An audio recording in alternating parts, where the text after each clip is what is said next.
Beautiful people, it's me, Pamela, on my YouTube.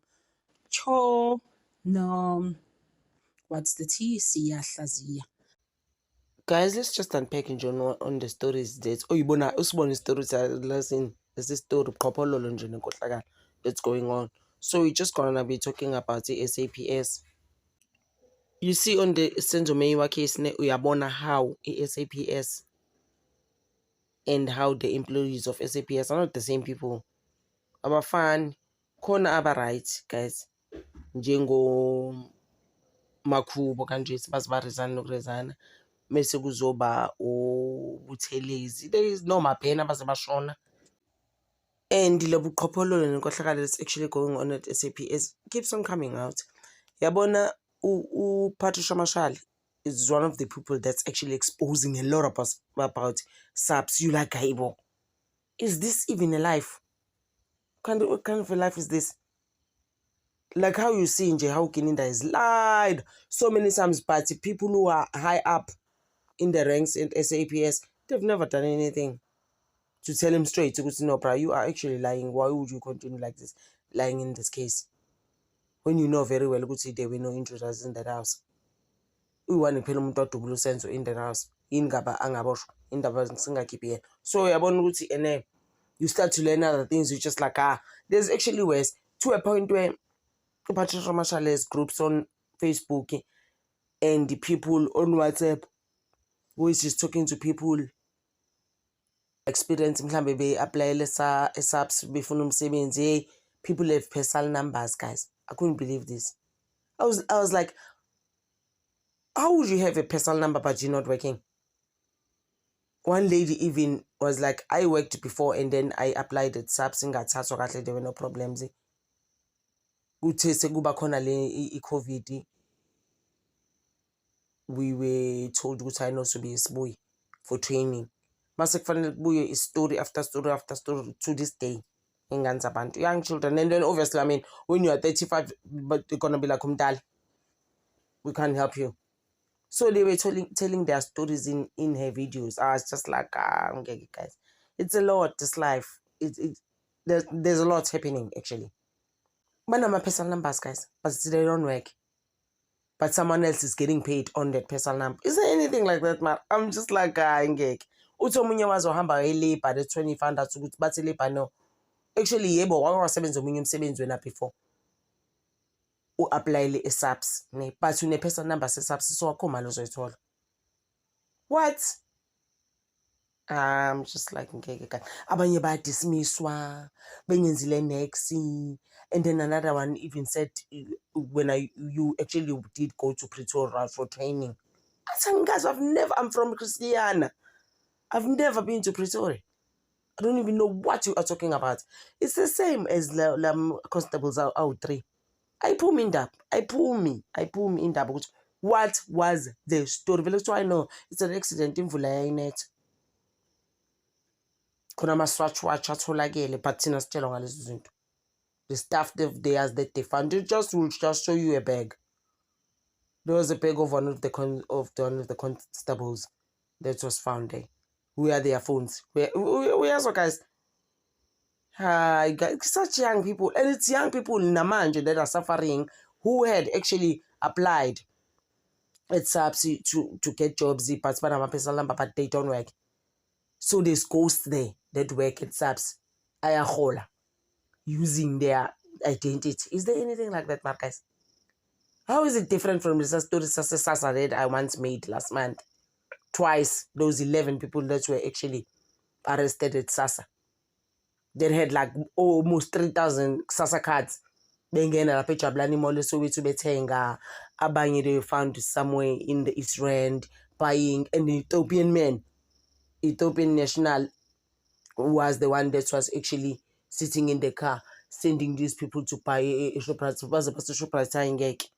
Ayize supervisors osichazela kahle abantu aba 5 6 7 abathengayo lapha inside Shoprite with different SASSA cards. How is this? It's people's identities.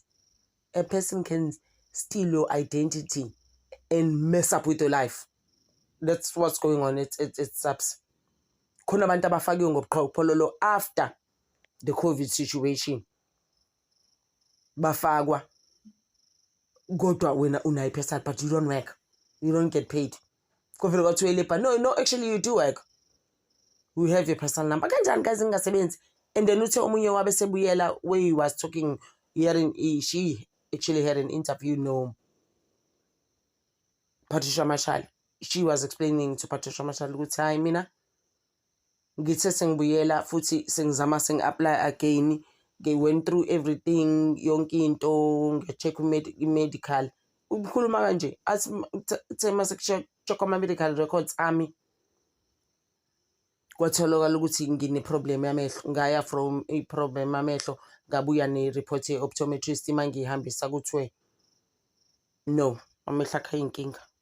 Kanti no, sebafaka omunye umuntu. It's not because you have a problem with your eyes.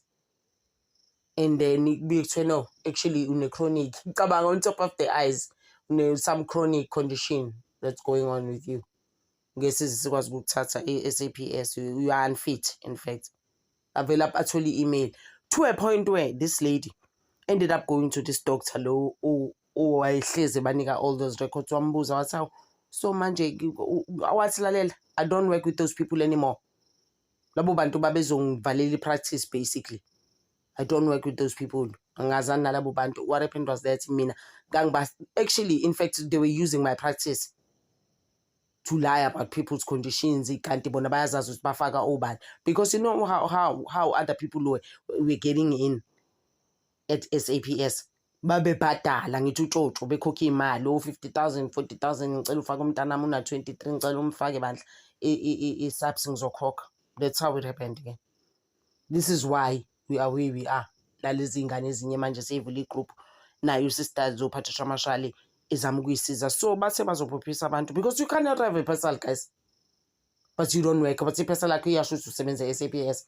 How is that even? Ukubona leyo nto le bese kuba abanye abadismisswayo futhi e-SAPS ungazi ukuthi udismisselwe ingekho into yenziwe because uneindaba, ufuna ukukhuluma indaba, ufuna uku-expose abantu. Like I said, even in this sense of me wakhe ukuthi masuqala ukukhuluma indaba bayakwatena ungahanjiswa ngisho ukhanjiswa la emhlabeni. It's so hard. You don't understand. People are living very hard life out there. It's crazy like that.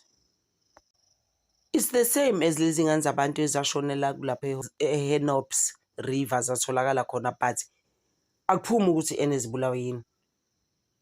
There is no straight answer. Mawufuna nje ama-answers, you can't get answers. Even one of the family members was asking ukuthi man, lento le is fishy. What happened here? Akuphumi. You know? It's like nje bathengise ngabo basically. Ukuyibona leyo nto le, they just started working, these people. These youngsters, they're just trying to find themselves. Bazoshona kabuhlungu kanje but angeke wathola ama-answers. Uyothola kuba uyayibona leyo nto le. Look, why no, we're still investigating. No, how? No brigadier yakhe ngithi uyi-lead investigator. Guys, how are you a lead investigator? But ayikho into yi-investigator. Ufika icase in 4 years. Icon, but you lead investigator. What were you investigating? When? You're not even the first person to come to the Khumalo house. No, I was the lead investigator. Maybe I was the lead investigator. I am a lead investigator, but I was an investigator in Logubizuts and they were intruders in the house when they were not. I was still saying manye amaphoyisa aya dismissed unlawfully SAPS. Are they whistleblowers? Do they have big mouths? Like, what's going on? So the recruiting, how she puts it to Patricia Mashali, they were cheated out, the recruits, of their SAPS jobs because then bafaka abanye abantu babo who paid them. So we're done with that case. Now we are busy with people that are unlawfully dismissed at SAPS. As to Patricia, some sergeant was actually dismissed on the same day he was promoted. Guys, is there anything like that? SAPS guys. I'm like, HR say SAPS, like, what's going on there? He was not even afforded rights to say, okay, this is a hearing, this is what must happen to you, this is your last day, you know. umuntu avela dismissed nini futhi promoted on the side. Is there anything like this? Patricia Mashale, his brother, was also dismissed at SAPSI because he was 15 minutes late, and they used to mistreat because he was related to her. Yeah, Nai, she was also dismissed. Sisters, I need to, you know that, right? Yeah, alright guys, kuningi uqhophololo. It's just a lot, eh? Yazi kodwa guys, abanye abantu bazojeziswa. Yabo lezi iy'tori zika-Patricia Mashale mese ikhuluma, you'll cry, eh? There's a story bathi is uNtatembathu lo baba lo. Ucabanga wa-suspendwa SAPS in 1991. He was in his 30s, 60 something now. They refused to reinstate him to this day. Is there anything like that, Marcus? To a point where Patricia Mashale was like, are you going to be able to come to the live, like a school and have an interview so that you can tell the world your story? What's mali? How am I going to come in anything that's live? Mali. But the last time we ate him, was a Thursday. That's like 3 days after Patricia Mashale called him. Our guys, it's a lot. It's too heavy.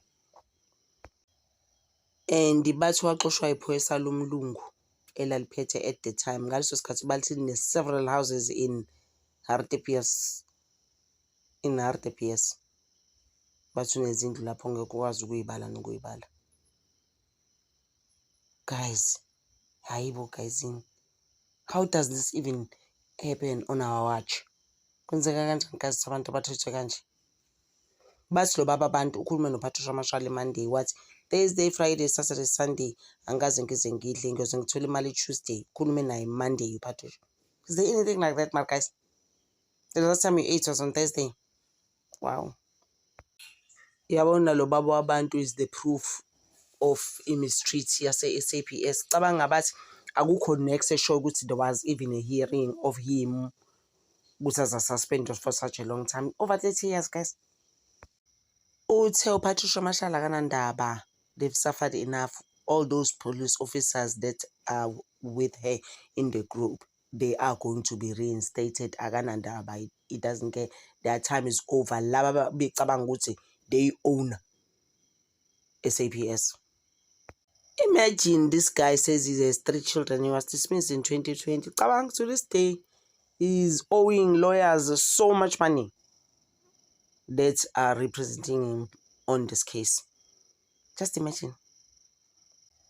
Another guy was dismissed while he was on sick leave. Cabanga guys. Okay, about the SAPS kuboliwe bandla.